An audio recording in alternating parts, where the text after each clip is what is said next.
essas pessoas que, quando a gente olha para o evangelho, para o evangélico, vamos dizer assim, eu pelo menos tinha uma visão diferente do que realmente eles são. Como você vê essas pessoas, por exemplo, que entregam tudo o que tem na igreja? Eu não Carro, gosto eu casa. não gosto de falar de pessoas ou quem são, mas vamos lá. Eu não sei o que Deus está fazendo. O Barnabé, quando encontrou Cristo, tem uma discussão interessante, porque Barnabé era levita, né? O levita não deveria ter lugar na terra, né? Porque o levita não devia ter terra. Já li sobre Uhum. comentaristas essa discussão, como é que ele tinha um campo. Será que era da mulher dele com quem ele casou, que tinha alguma herança do pai? Ou será que ele não era nada ortodoxo, ganhou num sorteio da Mega Sena? Não sei. Mas a verdade é que ele tinha um campo. E quando ele descobriu Cristo, ele teve uma vocação apostólica, de ser enviado, de ir para o meio da guerra. Para ele não tinha mais sentido ele viver por causa da terra dele. Aliás, em Atos 13, ele já está lá em Antioquia, já nem mora mais na casa dele, e sai em viagem missionária com Paulo, depois eles discutem, ele vai para Chipre, a vida dele já não é mais aquilo. Ele vende o campo, leva para os apóstolos e fala, usa isso aqui para a missão e para a comunidade. O que alguém individualmente faz, eu não julgo. A partir do instante em que essa pessoa entende que aquilo é um movimento dela, pelo que ela é. Eu não acho que é bom nem que é ruim. Eu não acho que pode nem que não pode. Agora eu vou dizer o que eu não acredito. O que eu não acredito é em alguém fazer qualquer coisa. Deu uma jaqueta para um cara na rua que estava com frio.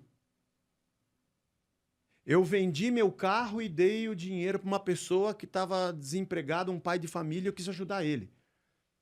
Eu sou dono de uma empresa, tem um funcionário meu que está morando num lugar, ajudei ele a dar entrada numa casa para ele comprar uma casa para ele.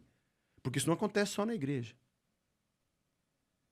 Eu vi uma creche fazendo um trabalho, eu tenho um monte de imóveis, eles alugam o meu imóvel, eu falei, eu vou dar para vocês, para a associação de vocês, uma doação.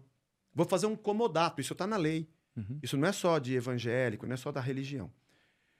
Eu acho que todo movimento de generosidade e de amor é necessário, porque isso é a humanidade. E é movido por Deus, a generosidade é um dom. Porque Deus criou a gente como Uhum, irmãos. Nós sim. nos desfizemos, nós nos desconstruímos, mas nós somos. Nós criamos limites, fronteiras, a gente fez muita coisa. Ou seletivo, né? Também. Somos racistas, tudo. Agora, o que eu não acredito é alguém dizendo, se você não fizer, você é amaldiçoado. Isso eu não acredito. Eu não acredito em alguém que diz, Deus falou comigo que você tem que dar. Eu também não acredito. Eu não acredito mais nisso.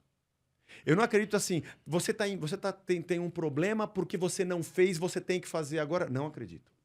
Mas essa, eu não Deus acredito está mandando mais. todo mundo entregar. Eu não acredito mais nisso. É uma coisa pessoal minha. Uhum. Eu não acredito. Porque eu acho que todo o movimento, seja ele natural na sociedade ou religioso, ele precisa ser feito com natureza, com naturalidade. E se for, no caso nosso da fé, de um movimento genuíno do Espírito de Deus, incontrolável, Amém. inequacionável, e que não tem matemática financeira, porque isso não é dinheiro. Isso é generosidade. Para quem está doando, não tem preço, não tem valor. O valor está na causa e não no que ele possui. Mas isso é uma coisa dele. E eu não posso dizer que eu devo fazer isso. Eu passei, de um tempo para cá, de uns 15, 18 anos para cá, a não acreditar mais nisso e não praticar isso. Você chegou a acreditar alguma vez que isso Já era porque eu já possível? doei. Já doei carro, já doei o que eu tinha, mas eu fiz de coração. Isso que eu ia perguntar. Você fez Eu fiz de coração. genuinamente. Genuinamente. Mas tinha alguém dizendo que eu deveria fazer. Você foi convencido. Hoje eu não faria isso. Eu não faço mais isso. Eu não faço. A religião... E você Deixa quando eu- você doou tudo isso, você ficou sem nada? Ou como eu foi? fiquei a pé, depois tive que comprar outro. A religião funciona em cima de um trinômio, de um tripé. Medo, culpa e benefício. Ganância, né? O medo é porque se eu não fizer, Deus me dá uma paulada com um taco de Beelzebub. A religião está me ensinando que sou eu que compro a bênção. Porque eu tenho medo, eu faço qualquer coisa. Ou porque me aconteceu algo errado. E ele vem e me diz que a culpa é minha. Então, eu tenho que aplacar essa ira de Deus por causa da minha culpa. Porque eu fiz errado e ele veio com o porrete. Porque eu sou o culpado, eu tenho que pagar para ele falar, ah, tá bom, vou guardar o porrete porque você fez direitinho. Então, pelo medo de não sofrer, ou pela culpa de estar sofrendo, eu faço sacrifício, eu faço qualquer coisa. Agora, alguém que diz assim, mas nada aconteceu comigo na minha vida e eu não estou com medo. Mas tem mais um, tem o benefício. Se você fizer, você vai ter mais. Aí mexe com a ganância, mexe com a vontade de ser eu mesmo o meu próprio Deus, de traçar os meus próprios planos, a minha própria vontade e colocar Deus como subterfúgio de auxílio para o meu próprio plano. Isso Você também acha acontece. que, de alguma forma, servir a Deus, a pessoa tem mais? É acrescentado? O que é acrescentado em servir a Deus? Eu acho que isso não importa. Porque depois que eu passei a servir a Deus, o que mais vai ter valor? Mais dinheiro? Então, Porque eu comprei uma BMW? Porque eu comprei uma calça no shopping Iguatemi aqui, que custa o salário da maioria das pessoas do Brasil? Isso é que me satisfaz? Eu acho que aqui tem uma chave. Porque o problema não é se Deus dá ou não a bênção. O problema é que eu acho que essas coisas são bênção. Esse é o problema. exatamente. Alguém, por acaso, já falou, olha, esse irmão aqui é abençoado. Por acaso?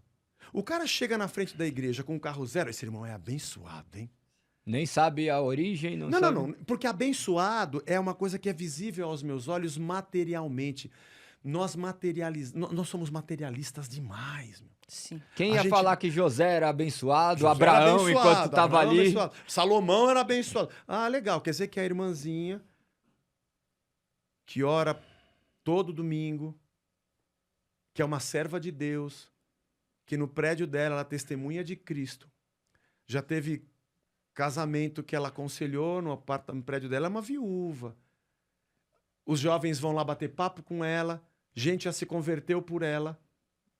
Aliás, foi ela que levou o evangelho e aquele menino hoje é um pastor e prega para muitas pessoas. Ela não é abençoada, porque ela chega na igreja de ônibus. E porque a roupa dela é velha. E ela só tem um apartamento que ela mora e que é usufruto, porque já deixou a herança para os filhos. Olha que tipo de gente doente nós somos. E que Jesus morreu na cruz pensando assim, cada paulada que ele tomava de cravo, ah, tá doendo, mas ele vai comprar um carro novo, vai valer a pena. Vai valer a pena porque ele vai trocar de emprego. Veja, eu não estou dizendo que Deus não assista os seus servos com isso. Sim. Mas ele não pode ser um fim em si mesmo, né?